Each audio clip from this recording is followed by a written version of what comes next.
Greetings, everyone.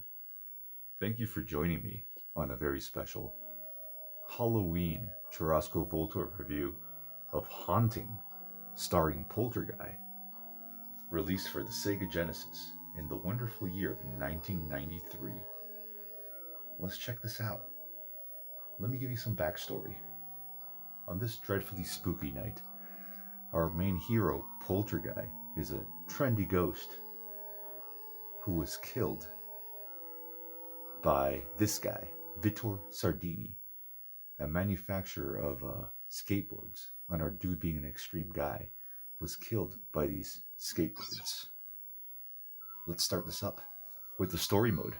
There they are, those sleazy Sardinis, and their snazzy new home. Looks peaceful, huh? Well, I've got a radical surprise for 'em.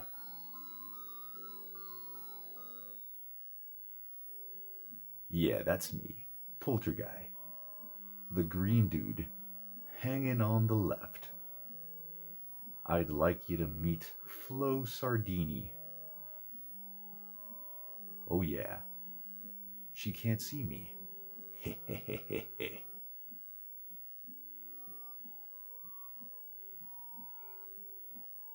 Really suck if this stream was interrupted by trick-or-treaters. Or this review. I use these things called frightums to scare the Sardinis. It's like a tutorial explanation, guys, for the gameplay, which is very, very unique. Here's how. You press A when one lights up, and I dive in. You press A again, and I dive out. Then it's loaded. Got it?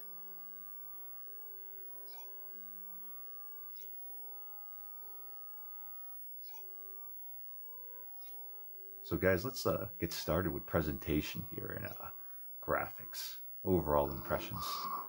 This is a really nice looking game, and I am not a Genesis guy, but I can really appreciate this isometric three-quarter perspective posed by the game, and these spooky little elements are really, really nicely done. Our main guy, Polterguy, animates really well, and the targets of his scares, the Sardini family being Vittor, the chick, who I already forgot her name, and the two children, they animate really well, and you can really see how scared they are of the traps we lay out.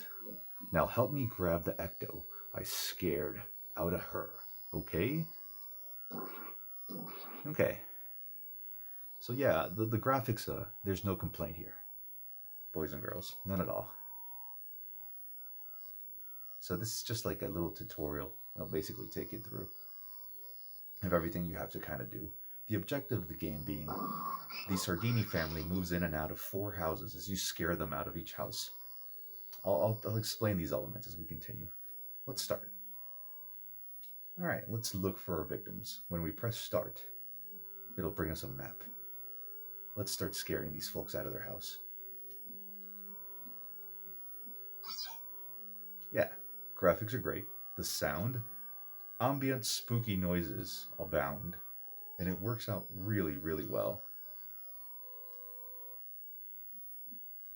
So here we have Mimi hanging out in her room, just enjoying herself. Let's load up some scares. Oh, there you go. She Peter Pants, as you saw that element. That was pretty cool. Graphical little touch. But anyways, the sound is great. Monster noises. The Sardini family screams very well. It's really, really enjoyable to watch everything that happens to this family. They probably deserve it.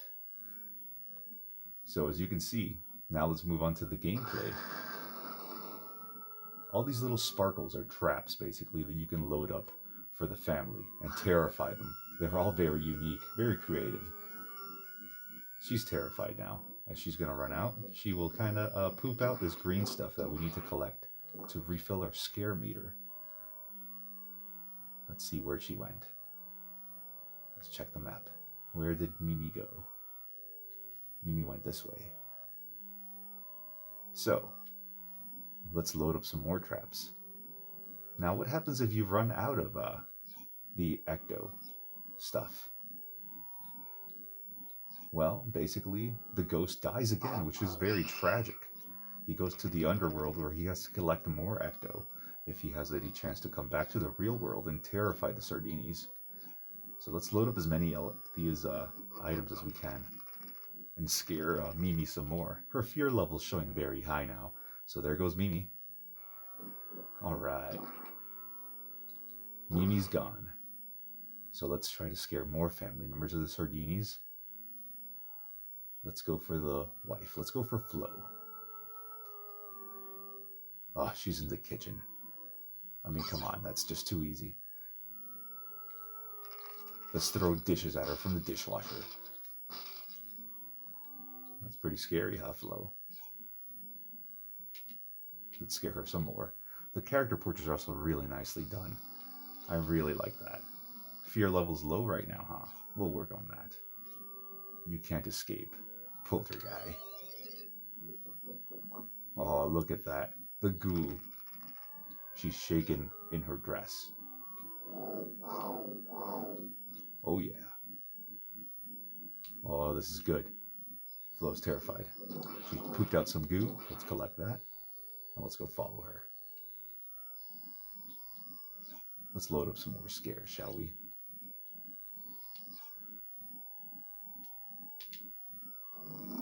Oh, yeah.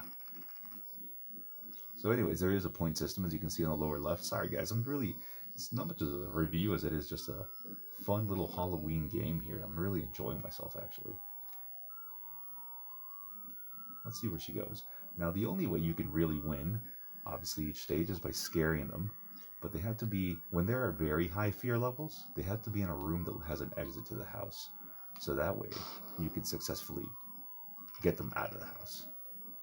Fear level's still high. We need to get her to very high so that she can leave. Swarm of bees. But yeah, this music is great. Graphics are great. It controls well. Polterguy's a little floaty. Oh, we ran out of ecto. Behold the underworld. To escape, pick up all the ecto drops. Basically, you have to go through this little maze-like area, collect all this ecto, and as long as you collect the ecto, you collect enough, you can escape. Now, there are hazards here, as you can see by those like werewolf-like claws and steam vents and things like that. If you get hit by too many of these things, you will take damage. And if you take too much damage, it is game over. The damage is represented by Polterguy's portrait there in the lower left. The more damage he takes, the smaller his picture will become. And when the picture has diminished, you will lose the game. There are no continues. But it's very forgiving, and every now and then, rarely, you can find a health boost type ecto, which will give him back all his health. And the window for escape is pretty good. I'm getting kind of hit right now a lot because I'm kind of narrating more than I am really playing. But it's pretty forgiving, honestly. I think this is a game that could be beaten. I've gotten as far as the second house, just because after a while, it gets very strategic on how you have to scare the Sardinis out, because they keep going down these roads, these routes that are making them harder to scare. Anyways, our hero Polterguy makes his escape with a full ecto meter. And Flo is just hanging out, thinking she's good, but she's not. Let's scare her with this knight. This crusty old knight shall scare you by lighting on fire. Let's see where Flo shall run. Fear levels very high. Run, Flo. You will not sell your car insurance so easily in this neighborhood. Alright. Seriously, lady, leave. I'll scare her with this giant snake. There we go. Oh, she fell over. She dead? Nope. Get out of here. Ah, lady, you're killing me here. Let's load up some more scares. Best practice I've found is honestly load up as many scares as possible. Oh, there she goes. She probably left behind a little bit of ecto. Oh, Flo's gone. Only Vito and Tony remain. Let's look for Tony. But yeah, guys, this is a somewhat rare game to find, I think, slightly. It's not terribly expensive, but for the SEGA Genesis, but it can be found. If you really want a spooky-ish game that's really creative, this is a great way to go. I really enjoy this game. I think it's phenomenal. And also, guys, I wanted to wish you a happy Halloween. I totally forgot about that while I'm reviewing this. But anyways, let's continue with Polterguy here. Let's see if we can scare Tony out of his bedroom, and then we might call it a day. There isn't much to be said. The gameplay is a little bit limited, is my only complaint against this game, really. There are manual scares like this. Like I'm controlling the duration of the skull and where it's following him around. So that's pretty cool. But anyways, yeah, this game is neat. I have no complaints. I would seek it out if I were you. It's a fun time. The only downer is really the kind of lack of direction they give you as far as how you lose the game. You would never know that you have to go to the underworld and you can get hurt and lose your life by losing all this ecto. Well, maybe I guess you could deduce that eventually. But the other only downside is it's really up to the enemy AI to kind of, you know, set up your traps. You can set up as many traps as you want, but if the AI doesn't go there, the traps will never really activate. Obviously. But yeah, this is a Polterguy. We're haunting staring Polterguy for your SEGA Genesis, and it makes for an excellent time on a spooky night such as tonight. Anyways, guys, I hope you have enjoyed my little review / gameplay video of Polterguy, of haunting staring Polterguy for the SEGA Genesis. It's highly recommended as a unique little game, but it's not something you need necessarily. But yeah, if you can, check it out.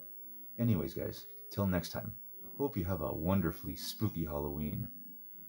And eat all your candy. Just definitely take all your kids' candy, because kids don't need that much sugar anyways. No joke. Anyways, gents and ladies, this is Churrasco Voltorb wishing you a happy Halloween and a good night. Come here, Tony!